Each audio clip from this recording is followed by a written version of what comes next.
Hello friends. இன்னைக்கு நம்ம Chennai metro train phase 2 update பத்தி தான் பார்க்க போறோம். லைன் 4 பூந்தமல்லியிலிருந்து லைட் ஹவுஸ் வரைக்குமான ஆரஞ்ச் லைன் அப்டேட் பத்தி தான் இன்னைக்கு பார்க்க போறோம். அதில பார்த்தீங்கன்னா, construction moreover Poonamallee to Porur முடிஞ்சிருச்சு. அதுக்கான சோதனை ஓட்டம் தான் நடந்துகிட்டு இருக்கு இப்ப. அதில அங்க இப்ப 2ஆம் கட்ட சோதனை வெற்றிகரமா முடிஞ்சிருக்கு. மெட்ரோ ரயில்ல ஓட்டுநர் இல்லாம, அதாவது டிரைவர் இல்லா மெட்ரோ ட்ரெயின வந்து சோதனை பண்ணி முடிச்சிருக்காங்க. கடந்த மார்ச் 21ஆம் தேதி பூந்தமல்லி மெட்ரோ ரயில் பணிமனையிலிருந்து முல்லைத்தோட்டம் வரை சுமார் 2.5 கிலோமீட்டர் வந்து சோதனை ஓட்டம் வந்து சக்சஸ்ஃபுல்லா முடிச்சிருக்காங்க.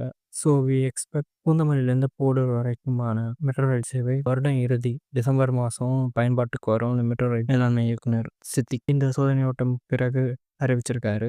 Let wait and see. The second phase of metro line பார்த்தீங்கன்னா, சென்னை லைட் ஹவுஸ்ல இருந்து பூந்தமல்லி பைபாஸ் வரைக்கும் மொத்தம் 28 ஸ்டேஷன் கவர் பண்ணியிருக்காங்க.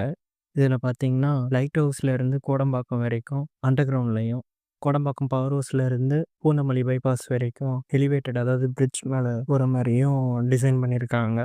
இதில் ஃபஸ்ட்டு ஸ்டேஜ் பூந்தமல்லியிலேருந்து போரூர் வரைக்குமான மெட்ரோ சேவையை மட்டும் டிசம்பர் 2025 பிளான் பண்ணியிருக்காங்க ஓப்பன் பண்ணுறது.